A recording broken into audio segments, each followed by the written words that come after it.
just by talking about Robin Williams. You learned of his death. What's going through your head? It was shocking for me because again he's old. He was 63, so he was a little older, but he's not old, and he's just a guy that, in the back of my mind, he's a person who's always going to be around. You know, even though he may not be a stand-up too much anymore, just as a comedic actor and dramatic actor, he influenced me in a lot of ways from that end. Of like, he transitioned from being a comic to a TV star to a movie star and just kind of iconic. And it's just weird that he's not there anymore. He's not going to come out with like a new movie next year that you'd be like, oh, this is great, and he's just not going to be here. So it was weird to hear about it. Yeah, it was he definitely is someone that's super influential because it's so hard to go from stand-up and get into the movie world without kind of not selling out necessarily, but sometimes you got to be that goofball and get rid of some of your original like ideas and morals in a certain sense.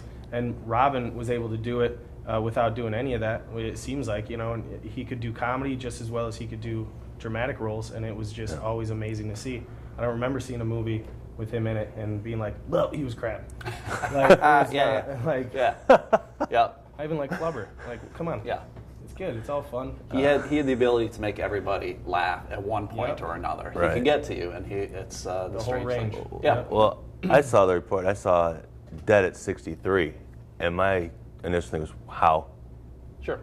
63 is too young. He's too young. Too young, and then when you see that they're talking suicide and you read more about it, I don't know. I don't want to say it made sense, but it fit. Do you know what I mean? It fit the profile of the tragic comedian, right. I suppose. Some right. of these guys have the inner demons. Well, and with him, because he's had his history of problems. Sure. So that's, abuse. yeah, so. Well, talk about that. As comedians, I mean, his role was to make America laugh, and he's struggling inside himself. Is that a common theme amongst comedians? I mean, I think there is always something deeper that is being covered up with laughs in a certain sense. And I mean, I feel like sometimes it's a coping mechanism where if you're laughing, you don't actually have enough time to focus on the stuff that's really getting to you and bothering you deep inside. And so then, but the problem with that is if you spend so much time worrying about making other people happy, you tend to forget about yourself, and it catches up with you in the long run. I think the depression aspect, I mean, what you hear about it and being sad and depressed, I mean, I battled that myself, and it's you mask it, like you said, but you mask it with the substances. That's how I coped with it. And then, honestly, comedy, being able to tell jokes, has helped me not use and abuse, I guess. Yeah. Along with my legal standing, but whatever. Mm-hmm. But you look at him, and I think sometimes when if you watch the videos of him, of Robin, you can see the pain behind the smile. And I just think depression is always just something that's always there, but I don't know, it's hard to cope with it in a positive light, to be honest with you. It's just I mean, that's what I found. I don't know. A lot of guys will use the stage as their form of therapy. I mean, how many guys do you hear say, oh, it's the therapy for me? Right. And I agree with that, but then I'm also like, that's not going to help you. You still need to take care of your depression or your substance use or anything else with like real professionals, so I would encourage everyone to go and do that. Because it's very, the stage is temporary. Yes. It's a temporary cure of like, I got that high right now of I made people laugh and everyone likes me. And I think that's the problem too, is everyone views a comedian as like, hey man, it's got to be great being a comedian. You made everybody laugh. And it's like, we're all human beings. We all struggle with the same issues that everyone else does. So. Yeah. And the crowd doesn't see you walk away when you leave. They don't know what you do afterwards. You have no idea. You're there by yourself. You're like, Like, I was great for 10 minutes. Yeah, we're all bathing in $100 bills, when we get home. So I've heard comedians talk about the stage being a drug. Mm-hmm. Yeah. Tell me a little bit more about that. Is it a drug for you guys? Like, that is something you just look forward to, need to get your fix? I mean, sure. I'll say for me, it's definitely. You get that high, and Well, you get the high of being on stage. You get the high of making people laugh. People who don't have anything in common with you, they don't know you, and you're like, yes, I just achieved something. But then to try and recapture that, you just got to get back on stage more and more. And a good portion of the time, that's failing.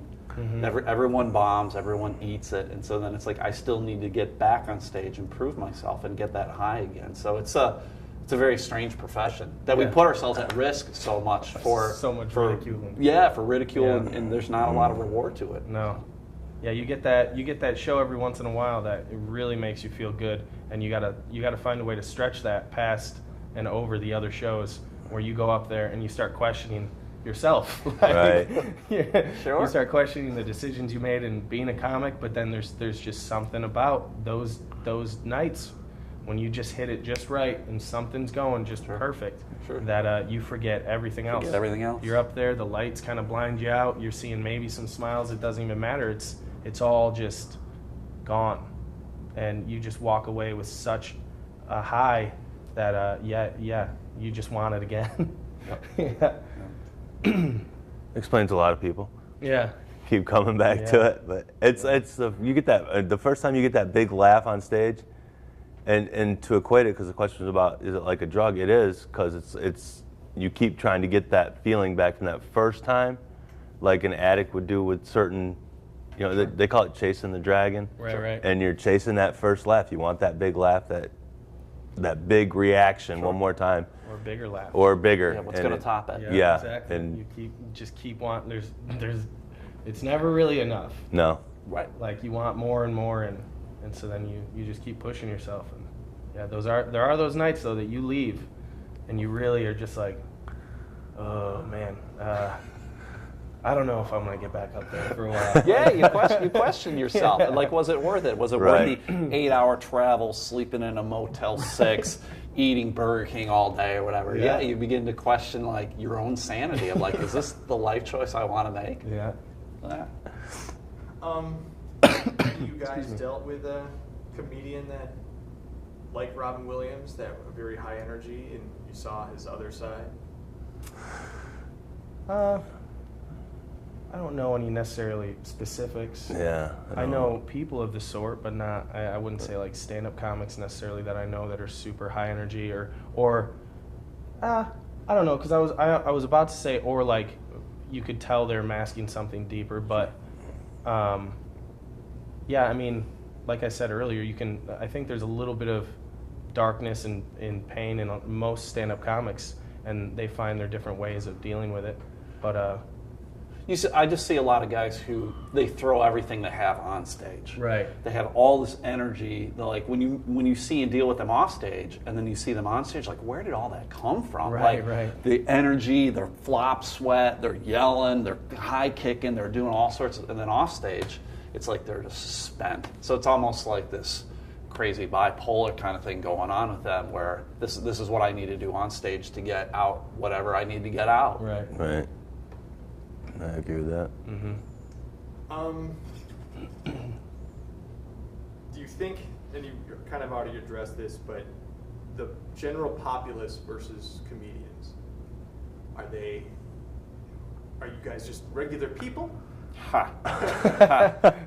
There's something off, I think, about comedians to get in front of a stage or in front of an audience on a stage where, again, most people probably don't know who you are, and then you're just kind of saying your thoughts and your feelings, and you're hoping people are going to go along on the ride with you. And I've said some things where I'm like, yeah, these people are not going to like what I have to say. But and you still do it anyway, right? You still do it anyway, Oh, yeah. and it's a weird. It's almost narcissistic, I think, in many ways. Yeah. It's I'm doing this. This is for me right now. I think a good portion of the time, a lot of us are kind of screwed up in some way or another. Like maybe we were loners as kids, or we just didn't quite fit in, and this is a weird way because again, it's just us, and the applause is acceptance from others. Yep. It's like a personal validation for something you didn't achieve as a child, or what I mean, personally for me, I know I had a screwed up childhood, but the crowd's reaction to me is it is the validation that I never got for whatever. So It sounds like Robin Williams even had a pretty screwed up childhood, because I guess he said he was very overweight as a kid, so he internalized everything and came up with voices to deal with it. Sure. Okay. Yep. Um, Yeah, and it becomes a coping mechanism. Yeah. You know, the humor, the writing of the jokes, the twist of a phrase of words. Yeah. Like, how am I going to get people to pay attention to me in a positive manner? Because Right. you can, like, some of the most successful people on stage are just wrecks of human beings off Right. stage. Yeah. Oh, yeah, You absolutely. know, whether it's like they have gambling addictions or food addictions, or they're dealing with depression or other mental health disorders on stage, everybody loves them. Yeah. How well put together they are. Sure, Yeah. it's And the then- facade. It's a costume. I mean, it's you see. It was like what you were saying is that energy sometimes comes out, and there are different people on stage. I think a lot of people, it's nice to be able to get up somewhere and be accepted by somebody and not have to be yourself. Where stand-up comedy allows you to do either or. You can get up there and you can be whoever you want to be. Like I say in some of my jokes some stuff that I don't necessarily believe in, but I know it's going to make people laugh. I'm not necessarily a different character, but there's a ton of comedians that are just different characters, and especially in Robin's case, he, I mean, the voices and everything like that, all of his acting, and also I feel like one of the reasons he was able to become such a good dramatic actor is probably because he was in touch with his darker side and knew what it was like to deal with those kinds of things and to put himself in that mindset. It's a difficult thing to do unless you've been there. Yes. Absolutely. I've heard people say before that they wished that they could be depressed for a while, as if it was like a trip, like it was a Yeah. trip somewhere, and it's just such a naive Sure. thing to say and way of looking at things. But yeah, I mean, once you get it, it's hard to lose. Sure. Oh, And yeah. it's always kind of lingering in the back Yep. somewhere. It's always there. It's Watching never it. necessarily going to go away. Yeah. And it's never going to get better unless you get the right help. Right, unless you So deal unless with you it. have that system, a way of dealing with it, be it meds or professional people to talk to, or even just solid people in your life to talk to. Yeah. It doesn't even. It's all about distractions. My last question is misconceptions people have about comedians, or conceptions that are actually pretty accurate. The biggest one, I think, is that we're all just happy people. Right. Yeah. We're all joking all the time.